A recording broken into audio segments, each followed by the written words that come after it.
बागेश्वर धाम महाराज श्री धीरेन्द्र कृष्ण शास्त्री के विषय में आप सभी जानते होंगे और इस समय कितनी उनकी चर्चाएं हैं, उनकी जगह जगह सभाएं चल रही हैं और कितना उनकी कथा में लोगों का आकर्षण है, यह भी आप देख पा रहे हैं। इसी तरीके से न्यूज़ मीडिया भी उनके इस आकर्षण से हिले हुए हैं और बार बार कभी आरोप, कभी प्रत्यारोप, कभी समर्थन, इस तरीके की कुछ चीज़ें शो करते रहते हैं।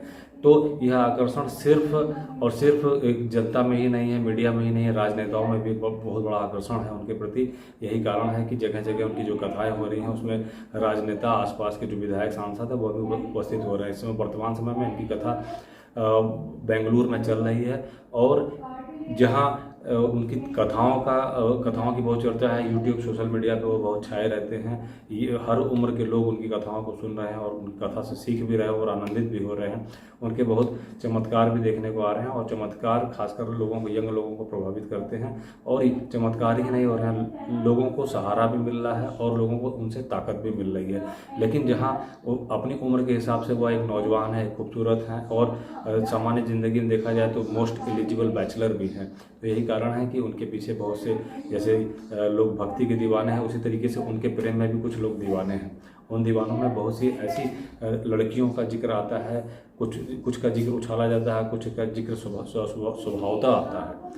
तो बहुत से लोगों के नाम जोड़े गए। एक बार कुछ कथाओं में वह मुस्कुराते हुए उन्होंने यह भी कहा कि लगातार नई नई लड़कियां, नए नए रिश्ते हमारे लिए लोग जनता में बता रहे हैं कि उनका उनसे विवाह होना, उनसे बात पक्की होगी, उनके गुरुदेव ने हाँ कर दिया, लेकिन ऐसा कुछ भी नहीं। वो कई बार खंडन कर चुके हैं।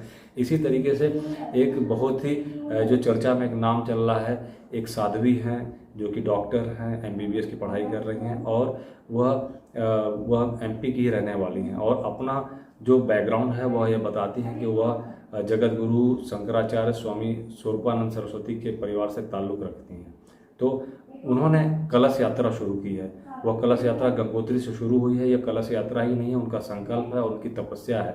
वह कुछ ऐसा संकल्प लेके चली हैं जिसके बारे में वो खुलासा नहीं कर रही हैं, लेकिन आम पब्लिक इस विषय पे यही बता रही है कि वह अपने हाथों में वरमाला लेकर चल रही हैं और यह वरमाला वह बागेश्वर धाम महाराज यानी कि धीरेन्द्र कृष्ण शास्त्री को पहनाना चाहती हैं और उनसे अपने प्रेम का प्रस्ताव उनके सामने अपना प्रेम का प्रस्ताव रखना चाहती हैं। जब यह बात उन तक पहुंचती है तो वह इस बात का खंडन करती हैं और कहती हैं कि मेरा कुछ संकल्प है, मेरे स्वामी जानते हैं। वह उनको प्राणनाथ भी कहती हैं, प्राणनाथ कहती हैं, कभी उनको अपना स्वामी बताती हैं। तो इस तरीके से उनकी बातें जो हैं वह यही संकेत देती हैं कि वह उनके प्रेम में डूबी हुई हैं। और जैसा वह बताती हैं कि 2021 से वह लगातार उनकी कथाओं को सुन रही हैं और उनकी कथा से बहुत प्रभावित हैं। सिर्फ प्रभावित ही नहीं है, उनके जो सनातन के प्रति उनका जो कार्य है, हिंदू राष्ट्र के प्रति कार्य है और इसको वह पूरा समर्थन देती हैं। और तीसरा, जो कि वह कैंसर हॉस्पिटल बना रहे हैं, उसका वो पूरा समर्थन करती हैं और कहती हैं कि मैं उनके इस कार्य में पूरी तरीके से अपना जीवन लगाना चाहती हूँ।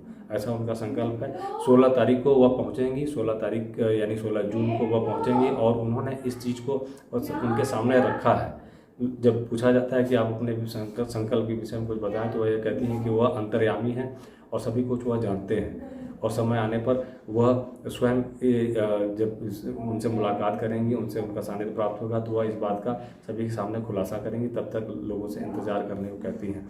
इस विषय में वह गीत गाती हैं और लोगों को जो है जो उनके चेहरे पे जो चमक दिखती है वो यही बताती है कि उनका एक अलग ही आकर्षण है। उन्होंने उनको अपना स्वामी मान रखा है और वह बहुत ही कड़ी धूप में अपने पूरे ग्रुप के साथ गंगोत्री से कलश यात्रा लेकर, सर पे जल लेकर वह बागेश्वर धाम गढ़ा मध्य प्रदेश के लिए निकली हुई हैं और लगभग आधी से ज़्यादा उनकी यात्रा पूरी हो चुकी है। और कल 16 जून है। कल 16 जून उनके लिए बहुत महत्वपूर्ण होगी और वह 16 जून को वहाँ पहुँचेंगी। वहाँ पहुँचने के बाद बहुत सी बातें होंगी और सब कुछ जो कुछ है वह सामने आएगा। उनका नाम है शिवरंजनी तिवारी। वह MBBS की छात्रा हैं और संगीत वगैरह जो भक्ति संगीत होती है उससे उनका जुड़ाव रहा है और आध्यात्मिकता उनके स्वभाव में है, उनके परिवेश में साध्वी जैसा जीवन है और MBBS की पढ़ाई कर रही हैं। उनकी माताजी भी MBBS डॉक्टर रही हैं और उनका विदेश में रहना हुआ है। तो यह उनका जीवन है जो इस समय बहुत चर्चा में है, शिवरंजनी तिवारी जी का। और शिवरंजनी तिवारी कल पहुँचेंगी बागेश्वर धाम जो जो वहाँ की पीठ है गढ़ा मध्य प्रदेश की, वहाँ पहुँचेंगी और सारी बातों का जो लोगों में कौतूहल छाया हुआ है, जो लोगों में जिज्ञासा बनी है, वो सारी लोगों के सामने आ सकेगी। तब तक हम भी इंतज़ार करते हैं और देखते हैं कि श्री रंजनी तिवारी जी की जो तपस्या है वो बागेश्वर धाम महाराज किस तरीके से सुनते हैं। और जिस तरीके से आप देखते हैं कि बागेश्वर धाम महाराज हमेशा लोगों का पर्चा बनाते हैं, तो उनका भी यह मानना है कि उनके विषय में उनका पर्चा बन चुका है और वह पर्चा 16 तारीख को खुलेगा। हम सब भी इंतज़ार कर रहे हैं, बाकी लोग भी इंतज़ार कर रहे हैं, क्योंकि एक काफ़ी चर्चा में इस समय बागेश्वर धाम महाराज हैं और उनकी लगातार कथाएँ कह सकते हैं कि सोशल मीडिया पर छाई रहती हैं और उनके क्लिप्स वगैरह लोगों के सामने आते रहते हैं, काफ़ी चर्चा है उनकी। और कर्नाटक में अभी हाल ही में उनका जाना हुआ है और वहाँ पर भी उनकी कथा चल रही है। कथाओं में उनकी जो भीड़ आती है वह अब तक सारी भीड़ों का, चाहे राजनीतिक रैली रही हो, चाहे कथाओं में जो भक्तों की संख्या रही हो, सभी के रिकॉर्ड तोड़ रही है। तो सभी कुछ बहुत ही कह सकते हैं कि असाधारण है, अतुलनीय है और ये सब यही आकर्षण का मुख्य केंद्र है और उनके चमत्कार भी सहज और असाधारण है। तो फिर मिलते हैं कुछ ऐसी जानकारियों के साथ, तब तक के लिए धन्यवाद, नमस्कार।